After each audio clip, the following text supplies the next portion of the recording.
Hospital HM Rosaleda, centro de referencia de la sanidad privada en Galicia desde hace más de 5 décadas. HM Rosaleda cuenta con el mejor y más completo cuadro médico. Actualmente está formado por casi un centenar de facultativos altamente cualificados que cubren prácticamente todas las especialidades médicas. Además dispone de unidades específicas totalmente punteras como la unidad antitabaco, neurología cognitiva o neurofisiología. El hospital está dotado asimismo con la tecnología más avanzada, ofreciendo a sus pacientes las máximas prestaciones sanitarias con los más vanguardistas medios de diagnósticos quirúrgicos y asistenciales. Más de 10.000 metros cuadrados a tu disposición, con unas instalaciones recientemente reformadas para una mayor confortabilidad, exclusividad y el mejor trato a sus pacientes. Y todo ello sin esperas y con una financiación adaptada a tus necesidades. Porque lo verdaderamente importante no puede esperar. Por ti, por los tuyos. Hospital HM Rosaleda y HM La Esperanza.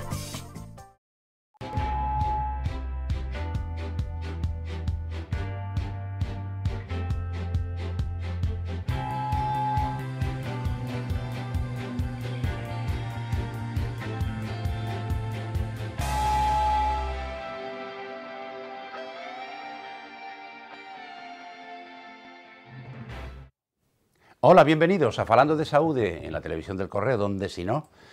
Muchísimas gracias por acompañarnos y muy bienvenida María Almodóvar, que es que si me olvido no saben ustedes cómo se me pone después. Que no soy tan mala, Ignacio, es que también, oye... A ver, ¿de qué vamos a hablar hoy? Para abreviar. No sé, bueno, no sé si decirte. A ver. Bueno, venga, por los espectadores sí. Hoy en Falando de Saúde, entrevista a una ginecóloga del Hospital HM La Esperanza. A continuación, el público plantea sus dudas sobre anticoncepción. Aprenderemos además qué significa rinosinusitis y por último desde HM Rosaleda nos explicarán cómo sobrevivir a un ataque cardíaco cuando una persona se encuentra sola. Pues ya ven ustedes variadito, como los postres cuando vamos a un restaurante, pero de verdad, bromas aparte, vamos a hablar de algo que en su momento constituyó y sigue constituyendo una auténtica revolución en la liberación de la mujer.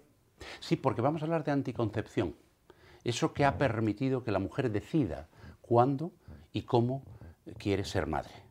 Y eso constituyó, pues eso, un avance tremendo. Curiosamente, los métodos anticonceptivos, los clásicos, pues eso, desde el método Gino hasta otros más conocidos y aplicados cuando aquí todavía estábamos un poco aislados, tenían una eficacia relativa.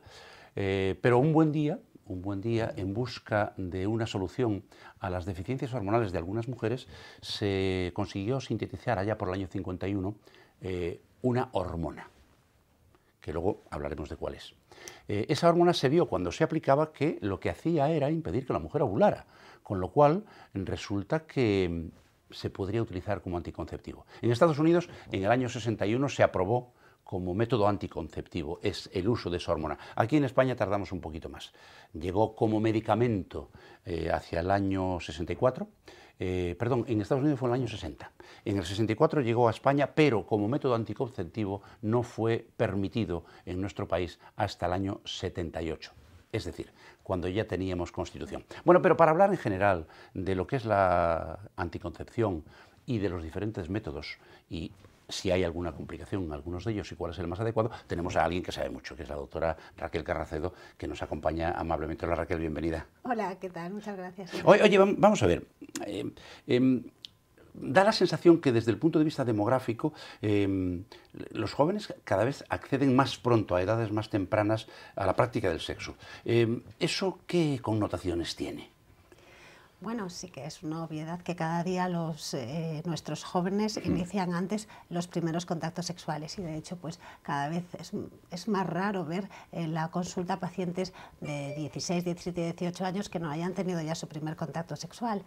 Hombre, esto tiene unas implicaciones importantes en la salud porque las relaciones sexuales deben de ser realizadas con un buen asesoramiento y los jóvenes tienen que ser muy conscientes de los efectos que sobre su su salud presente y futura, pueden tener esas relaciones sexuales tan precoces.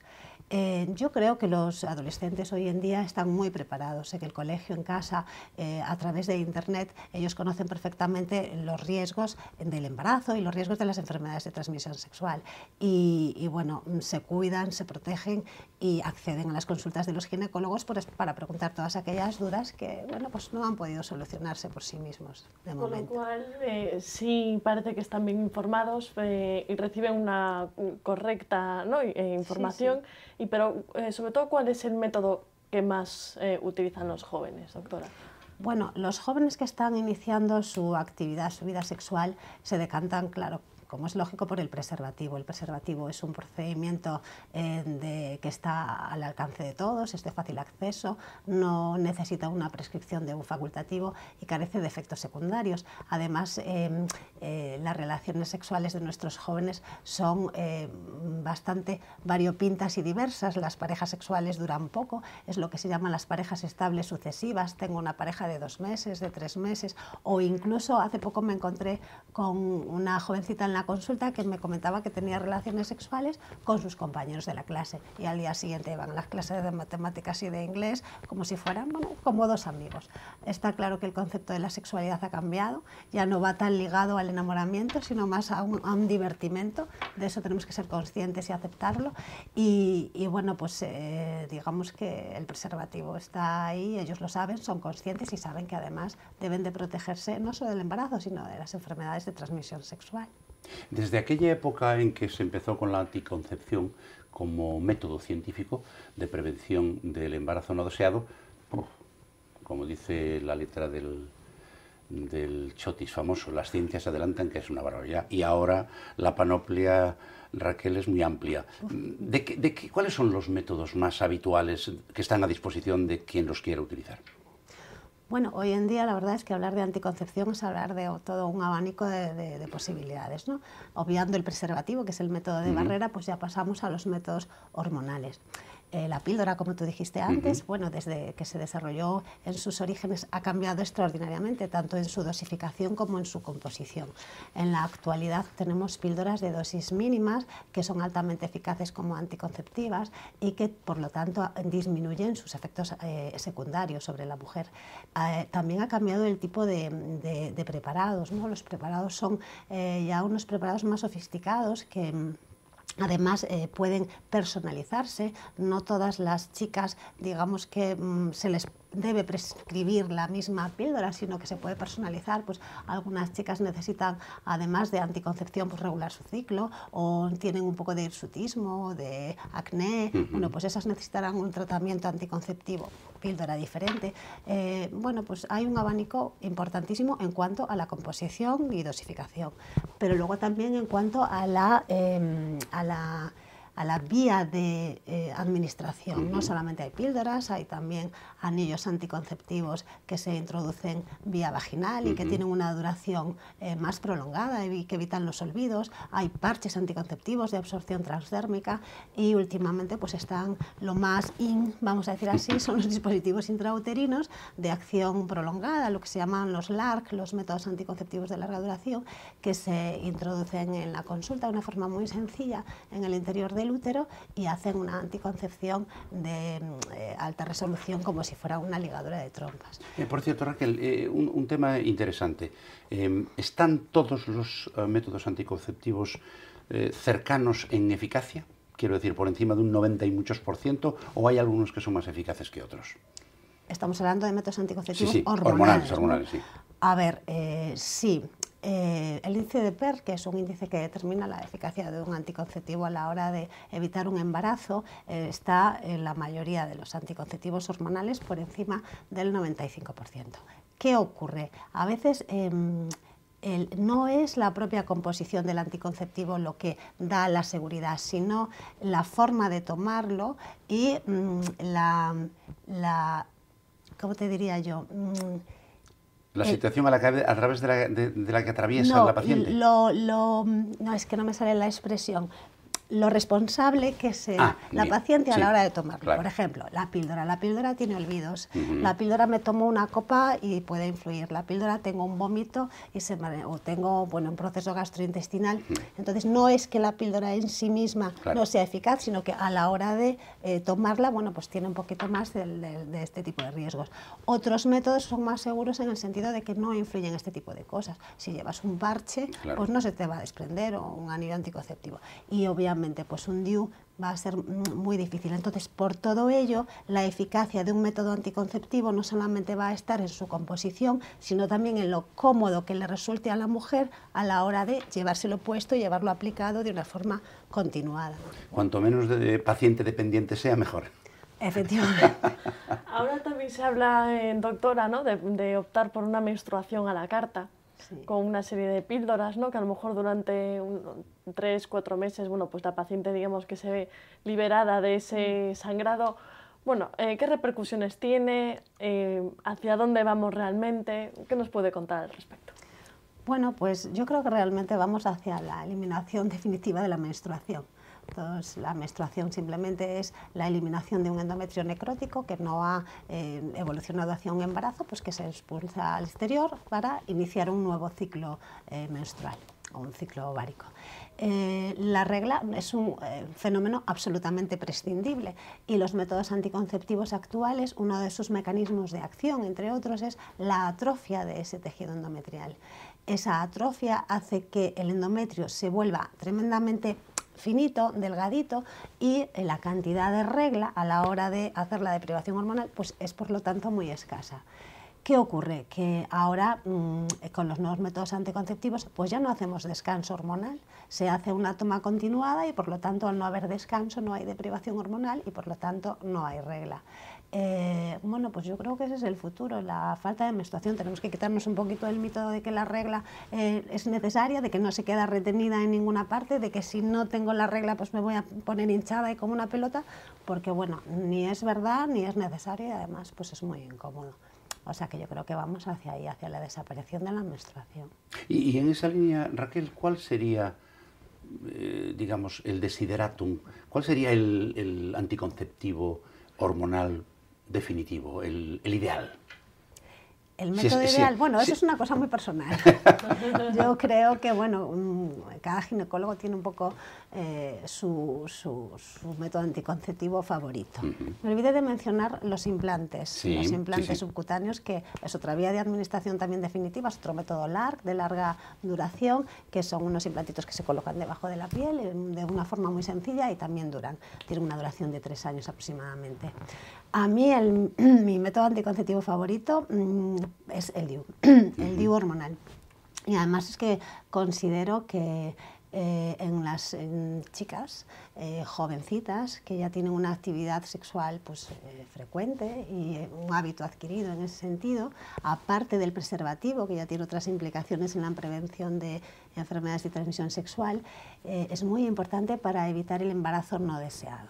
Y si se pusieran más dispositivos intrauterinos en estas chicas jóvenes, porque además son muy pequeñitos, son muy sencillos de colocar, tienen muy poquitos efectos secundarios, se pueden retirar cuando quieras. Los puedes retirar cuando quieras. Yo creo que habría una disminución de la incidencia de interrupciones voluntarias del embarazo muy llamativa, con el, por supuesto, ahorro y coste social y el coste moral que eso podría suponer, ¿no? Por otro lado, también nos gustaría que hablase un poco de ciertos mitos que envuelven, ¿no?, a la píldora, ¿no? Si realmente engorda, si puede afectar a la fertilidad, un poco el sentir generalizado, ¿no?, de muchas mujeres que la toman y que tienen ese miedo y dicen, Dios mío, ¿cómo me voy a poner?, ¿no? Esa es la primera pregunta. ¿Y si tomo eso voy a engordar? Y tú le dices, pues mira, no, vas a engordar si te pones a comer, si dejas de hacer ejercicio, si cambias tus hábitos de vida, ¿no?, que muchas veces es lo que pasa. ¿Qué ocurre? Sí que es verdad que la píldora se lleva las culpas de todo lo que pasa una vez que empiezan a tomarla, pues que si engordas, que si te salen pelos, que si te dejan de salir, las llamadas al teléfono, ¿no?, de la consulta muchas veces pues por determinadas cuestiones que no tienen nada que ver con la píldora son frecuentes. No, la píldora no engorda, no hay ningún estudio que lo demuestre. Podemos decir que a lo mejor un pelín de retención de líquidos de 1 kilillo, kilillo y medio, vale, pues eso se puede asumir, pero aumentos, incrementos ponderales mayores no son consecuencia de la píldora. Es más, hay píldoras hoy en día que tienen un efecto mineral corticoide y por lo tanto son como un poquito diuréticas, ¿no? Incluso ayudan a eliminar líquidos, así que bueno, pues eso es un mito efectivamente. ¿El estado de ánimo se ve afectado o también es otro...? Eso es un efecto Eso secundario de los estrógenos y sobre todo en chicas, mujeres que tengan cierta predisposición a las distimias o a las alteraciones del estado de ánimo con tendencia depresiva y bueno, pues sí, ahí sí que es uno de los elementos o síntomas que hay que valorar a la hora de prescribir un LAR, por ejemplo, un DIU no estrogénico, porque no hemos hablado de la composición. Sí. Los DIUs y los implantes no llevan estrógenos, tienen una composición distinta que las píldoras combinadas. Bueno, es un mundo esto. Dijo una vez Mark Twain, me parece que fue, que los problemas no están en lo que sabemos, en lo que desconocemos, sino en lo que sabemos y no es verdad. Por eso aquí lo que tratamos es de que lo que nos cuenten sea verdad. Y tengo una pregunta sobre algo que, bueno, que ha sufrido todo tipo de persecuciones, no sé yo si con razón o sin ella, que es eso que se llama la píldora del día después. Raquel. Bueno, la píldora del día después es un derivado gestagénico que se utiliza de forma habitual en píldoras anticonceptivas.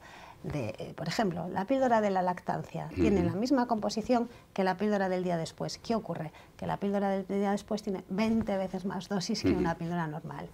Hombre, sí que es verdad que es una bomba hormonal, pero es muy eficaz para evitar pues esos descuidos o esas meteduras de pata de una noche loca que bueno, pues te has olvidado del preservativo y que previene los embarazos, en ese caso aproximadamente entre un 75 y un 80%, con lo cual bueno, pues es un elemento que nos sirve de mucho a la hora de prevenir el embarazo.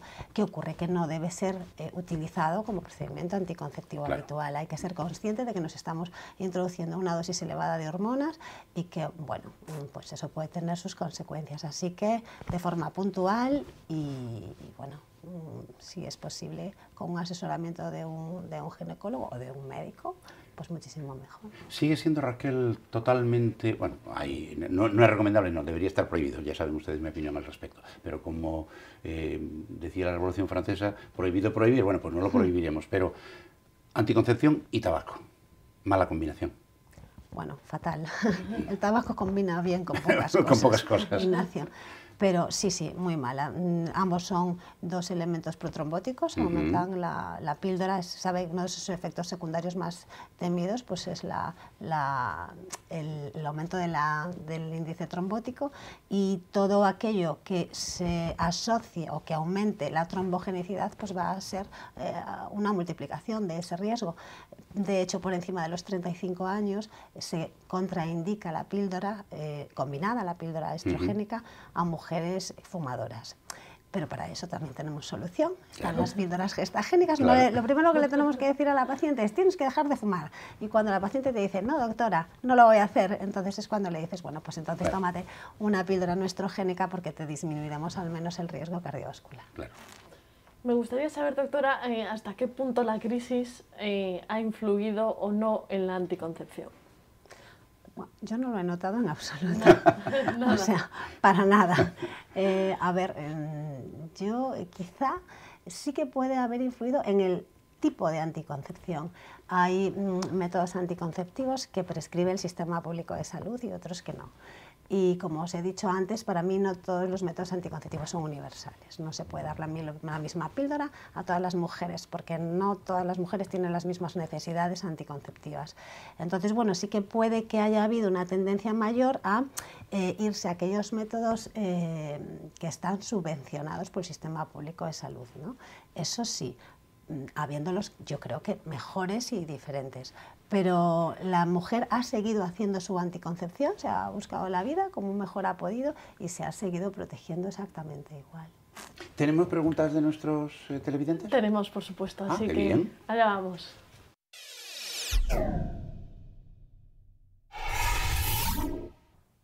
Como saben, pueden ponerse en contacto con nosotros a través del correo electrónico enviando un mensaje a fadandodesaude@correotv.es, o si lo prefieren, y son más seguidores de las redes sociales, pues en Facebook y en Twitter también nos encuentran. Doctora, comenzamos con la primera pregunta. Victoria de Santiago se pregunta si existe algún método anticonceptivo que no conlleve efectos secundarios. Pues vale todo. El coito interrumpido, la abstinencia sexual, eso vale. El método gino, bueno, vamos a salvar los métodos naturales. No sé si le va a valer a Victoria, no lo sé. ¿Te refieres? Supongo que se referirá a métodos hormonales. No, como todo procedimiento farmacológico puede tener efectos secundarios, sí. Y eso es una interacción entre el medicamento y el huésped. No todos los métodos anticonceptivos van a producir los mismos efectos secundarios en cada paciente, igual que cualquier otro medicamento. Decía mi abuelo que el mejor método anticonceptivo que existe era una aspirina entre las rodillas y que no se te cayera. Ese era, vamos, infalible, seguro. Carmen de Santiago dice que ninguna de las píldoras que ha tomado le ha sentado bien. Retención de líquidos, alteraciones en su estado de ánimo. ¿Existe alguna que no me haga esto? Bueno, pues habría que hacer un estudio sobre su plan anticonceptivo, vamos a decirlo así, ¿no? Esto es como una especie de árbol, ¿no? En que tú vas mirando, haces una historia clínica de la paciente, vas viendo todos sus factores de riesgo, sus características, sus particularidades, sus necesidades y vas un poco excluyendo, ¿no? Hasta que al final pues encuentras el método anticonceptivo ideal para ella. Yo creo que toda mujer tiene un método anticonceptivo ideal, solo hay que pararse un poquito con ella, preguntarle y explicarle, hacer educación, porque hay muchas falsas creencias sobre lo que comentábamos antes, ¿no? La fertilidad posterior o el aumento de peso. Pararse un poquito, porque yo creo que se estaba analizando la anticoncepción, todo el mundo hace anticoncepción, y la anticoncepción es un terreno cada vez más amplio, cada vez más apasionante y al que hay que dedicarle el tiempo que se merece, porque a ver, es nuestra vida reproductiva y eso es muy importante. ¿Y ahora qué nos toca? Y ahora nos toca tu examen de todas las semanas, Ignacio. ¿Facilito? Yo creo que sí, ¿no? A ver. Yo creo que sí. Ahora lo comprobaremos.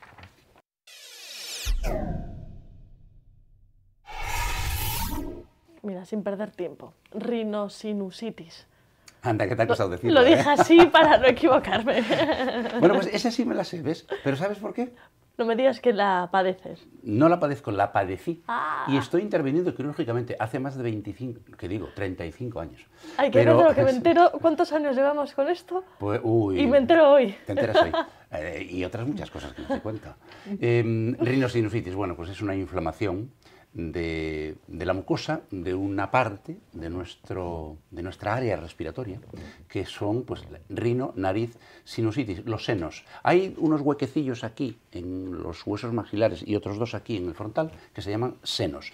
¿Cuál es su función? Pues darle resonancia, son la caja de resonancia de nuestra voz, pero están tapizados por dentro de una mucosa idéntica a la que tenemos en las fosas nasales. Por tanto, cuando tenemos una inflamación, una rinitis de la mucosa de las fosas nasales, eso se puede transmitir, sobre todo si tenemos una manía muy fea de apretarnos la nariz y sonarnos muy fuerte, porque lo que hacemos es aumentar la presión en esa cavidad y podemos meter moco infectado en los senos. Y esos senos tienen una particularidad, son como un globo, son redonditos, y tienen una salida muy fina. Por tanto, si metemos mucosidad infectada en el interior, luego puede tener dificultades para salir, al punto que en algunos casos se puede cronificar y ahora ya no es necesario. Hace 35 años que no estaba tan evolucionado el asunto, a mí me tuvieron que operar.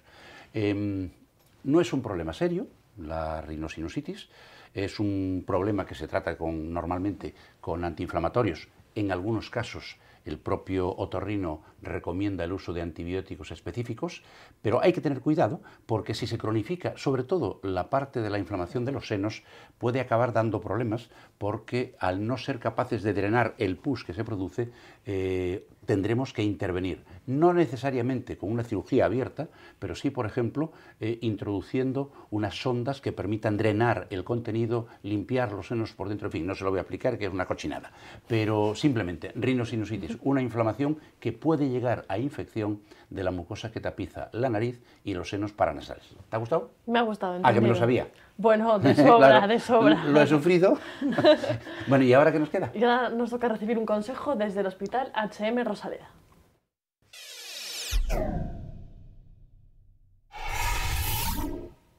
Hola, soy Iago García, enfermero de HM Rosaleda, y les voy a hablar de cómo intentar sobrevivir a un ataque cardíaco cuando estamos solos. Vale, un ataque cardíaco por lo general cursa con un dolor en el pecho que se irradia hacia el brazo izquierdo, la parte izquierda de la mandíbula y la boca del estómago. Vale, en cuanto notamos estos síntomas, lo que tenemos que hacer pues, es avisar a personas o rápidamente al 061 y estos nos indicarán los pasos a seguir. Si mientras no llegan las asistencias o si no nos da tiempo a llamar al 061 y notamos ya que estamos sufriendo una debilidad general o que nos cambia el ritmo cardíaco, que el ritmo cardíaco late anormalmente, lo que debemos hacer es coger aire muy fuerte y toser lo más fuerte que podamos, que salga de los pulmones y que apriete el pecho.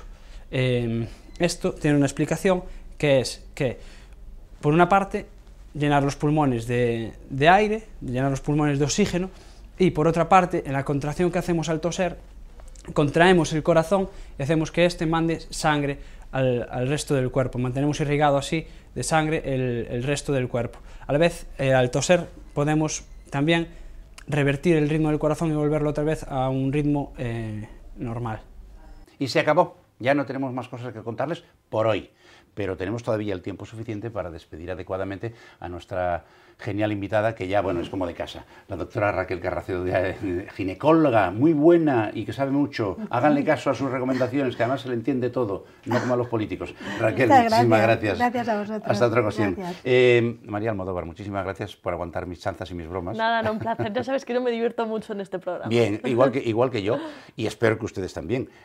Tan es así que espero que nos vuelvan a soportar nuestras cosas la próxima semana, porque nosotros volveremos a estar aquí entonces. Hasta entonces, ya saben, como siempre, el mejor de mis deseos. Salud y suerte.